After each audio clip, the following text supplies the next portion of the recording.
Dear students, welcome to the education will. आप सबका दी education में स्वागत है। अभी पिछली क्लास में आप क्या पढ़ रहे थे? 10 की जो है ऋणात्मक घातें हम लोग पढ़ रहे थे, जिसमें हम लोग क्या पढ़ा? डेसी यानी deci, centi, milli, micro, nano, pico, fermi, femto, atto, zepto, yocto और एक एंगस्ट्राम पढ़ा था। इस तरह से हम लोगों ने पिछली क्लास पढ़ा था। तो उसको हम लोग जो है पिछली क्लास में जो है सिस्टमेटिक ढंग से लिख भी लिए थे। जैसे पावर ऑफ 10 जो है यानी 10 की जो ऋणात्मक घातें हैं उसको लिखा, परफिक्स रूप उसको क्या कहा जाता है उसको लिखा, उसका सिंबल क्या होता है। जैसे 10 की पावर जो है -1 को हम लोग क्या बोलते हैं? डेसी बोलते हैं। इसका सिंबल क्या है? स्मॉल डी है। 10 पावर -2 को हम लोग सेंटी बोलते हैं। इसका सिंबल क्या है? स्मॉल जो है सी है। इसी तरह जो है 10 की पावर जो है -3 को हम लोग क्या बोलेंगे? मिली बोलेंगे। और इसका सिंबल क्या है? स्मॉल एम है। 10 की पावर -6 जो है 10 की पावर जो है -6 इसको माइक्रो बोलेंगे। माइक्रो, इसका जो है सिंबल क्या है? म्यू है। एम मत समझिएगा, एम मत समझिए, म्यू मैं लिखा हूँ, म्यू है। ये क्या है? म्यू है, म्यू है, ये म्यू है। और 10 की पावर -9 को नैनो बोला जाता है। इसका सिंबल स्मॉल एन है। 10 की पावर -10 को 10 की पावर -10 को जो है एंगस्ट्राम बोला जाता है। इसका जो है सिंबल कैपिटल ए है। और 10 की पावर -12 को हम लोग पिको बोलते हैं। इसका सिंबल स्मॉल जो है पी है। 10 की पावर जो है -15 को हम लोग क्या बोलते हैं? फर्मी बोलते हैं या फेम्टो बोलते हैं। इसका जो है सिंबल स्मॉल एफ है। इसी तरह 10 की पावर -18 है। यहाँ नीचे हो सकता ना दिखाई दे रहा हो तो मैं यहाँ लिख दे रहा हूँ। 10 की पावर जो है 10 की पावर जो है -18, 10 की पावर -18, 10 की पावर -18 को हम लोग क्या बोलते हैं? एटो बोलते हैं। क्या बोलते हैं? एटो। 10 की पावर जो देखिए 10 की पावर -18 को हम एटो बोलते हैं ना। और इसका सिंबल जो होता है, इसका सिंबल क्या होता है? इसका सिंबल होता है स्मॉल ए। इसका सिंबल क्या होता है? स्मॉल ए। इसी तरह से 10 की पावर -21 को 10 की पावर जो है -21 को हम लोग जेप्टो बोलते हैं। इसका सिंबल जो होता है स्मॉल जेड होता है। इसी तरह 10 की पावर -24 को 10 की पावर जो है -24 को हम लोग एक्टो बोलते हैं। इसका सिंबल क्या होता है? Small Y. ये गामा इसको मत समझिएगा, स्मॉल क्या है? वाई है। स्मॉल वाई है, ये स्मॉल वाई है, स्मॉल वाई है। एक्टो को स्मॉल वाई से हम लोग डिनोट करते हैं। तो ये सब पिछली क्लास में हम लोग इस पर जो है डिटेल समझ चुके थे। अब यहाँ तक किसी कोई डाउट नहीं होना चाहिए। यानी 10 की ऋणात्मक घातों को जो है हम लोग कैसे पढ़े थे? एक ट्रिक के माध्यम से पढ़े थे। ट्रिक क्या था? डेसी और सेंटी की मिन्नत पर माँ ने पिताजी पर फेंका एटम बम। डेसी से क्या हो जाएगा? डेसी एंड 10 की पावर -1। सेंटी से क्या हो जाएगा? सेंटी 10 की पावर -2। और मिन्नस क्या हो जाएगा? मिली 10 की पावर -3। मास क्या हो जाएगा? माइक्रो 10 की पावर -6। और नेस क्या हो जाएगा? नैनो 10 की पावर -9। और पिताजी से क्या हो जाएगा? पिको 10 की पावर -12। और इससे क्या फेंका से क्या हो जाएगा? फेम्टो या फर्मी 10 की पावर -15। एटम्स क्या हो जाएगा? एटो 10 की पावर -18। और दो और बच रहा था। 10 की पावर जो है -21 को हम लोग जेप्टो बोलते हैं। और 10 की पावर -24 को हम लोग क्या बोलते हैं? एक्टो बोलते हैं। और एक और मैं बता दिया था 10 की पावर जो है -10 को एंगस्ट्राम कहा जाता है। ये भी एग्जाम बहुत पूछा जाता है। तो इस तरह से जो है हम लोग एक ट्रिक के माध्यम से 10 की ऋणात्मक घातों को पढ़े थे। यही ट्रिक आप जो है माइंड में आप फिट कर लीजिए तो 10 की ऋणात्मक घातों को जो है आप कभी जो है कंफ्यूज नहीं होंगे, किसी कोई डाउट नहीं होना चाहिए। अब तो यहाँ तक इसके बारे में आप लोग समझ चुके हैं कि एक 10 की ऋणात्मक घातें कैसे आती हैं, क्यों आती हैं। इसको मैं जो है पिछली क्लासों में जो है बहुत डिटेल्स बता चुका हूँ। अब जो है किसी कोई डाउट नहीं होना चाहिए, किसी कन्फ्यूजन नहीं होना चाहिए। तो अब यहाँ प्रश्न उठता है कि आखिरकार जो है इस 10 की ऋणात्मक घातों पर जो आधारित क्वेश्चन बनते हैं कैसे बनते हैं। तो यहाँ क्वेश्चन ऐसे ही बनेगा जैसे दे देगा कि एक डेसीमीटर में कितने मीटर हो जाएगा? अगर पूछा जाए कि डेसीमीटर कितने मीटर हो जाएगा तो क्या बोलेंगे 10⁻⁻1 मीटर। इसी तरह 1 सेंटीमीटर में कितने मीटर हो जाएगा तो 10⁻2 सेंटीमीटर। 1 सेंटीमीटर कितने मीटर होगा 10⁻2 मीटर होगा। अगर मीटर जैसे ये ऊपर वाली जो है स्टैंडर्ड यूनिट से जो ऊपर के यूनिटें हैं उसको स्टैंडर्ड यूनिट बदला गया है।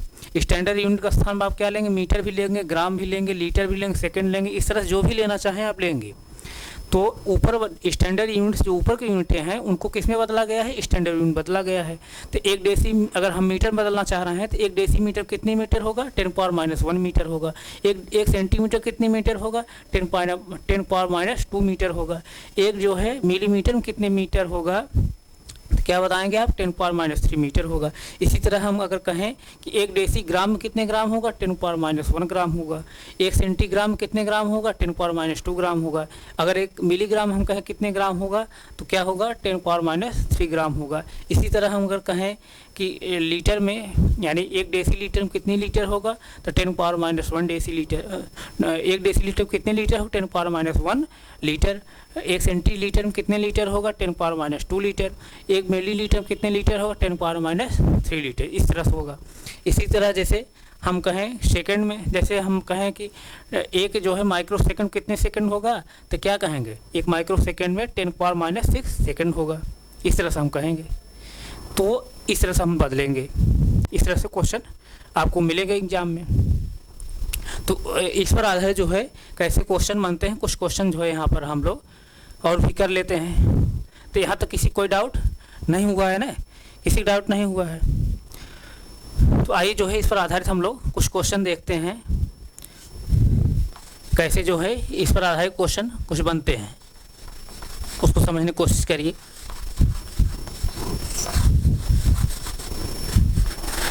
जैसे 1 नैनोमीटर में कितने मीटर होंगे। अगर मैं कहूँ कि 1 नैनोमीटर में कितने मीटर होगा तो उसको बताइए आप। 1 नैनोमीटर में कितने मीटर होगा। 1 नैनोमीटर में कितने मीटर होगा।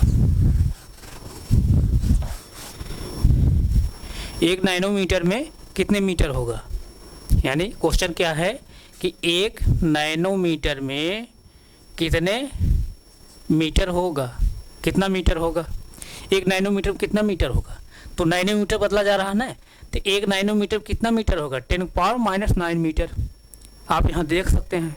तो 1 नैनोमीटर में कितना मीटर होगा 10⁻⁹ मीटर, चूँकि हम मीटर बदल रहे हैं। इसी तरह अगर ग्राम पूछे हम तो 1 नैनोमीटर में 1 नैनोग्राम में कितने ग्राम होगा तो 10⁻⁹ ग्राम। 1 नैनोग्राम में कितने ग्राम होगा 10⁻⁹ ग्राम होगा। तो 1 नैनोमीटर कितना मीटर होगा, 1 नैनोमीटर कितना मीटर होगा 10⁻⁹ मीटर होगा।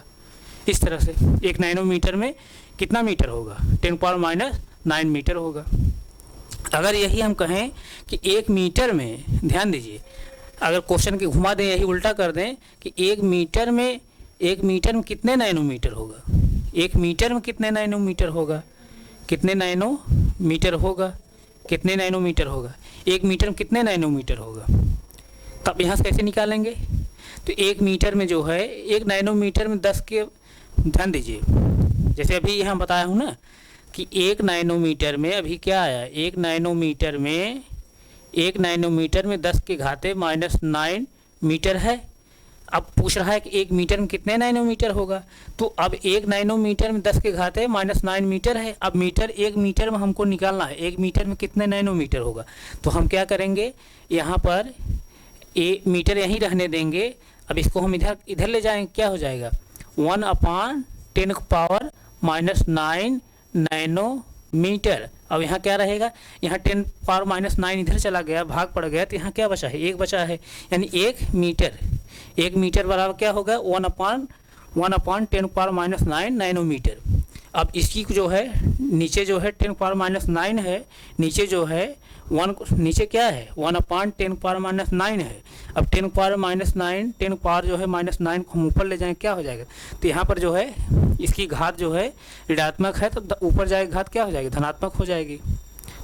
घात जो है ऊपर जाएगी क्या हो जाएगी धनात्मक हो जाएगी।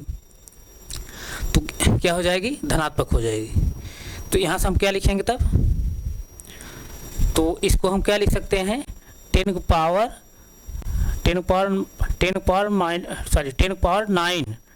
9 नैनोमीटर, यानी 1 मीटर बराबर 10 पावर 9 नैनोमीटर, यानी 1 मीटर में 10 की घाते 9 नैनोमीटर होगा। इस तरह से आप निकालेंगे।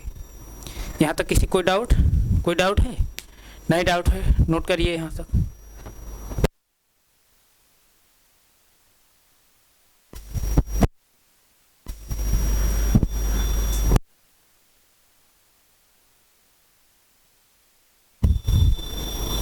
नोट करिए तो फिर आगे चलें।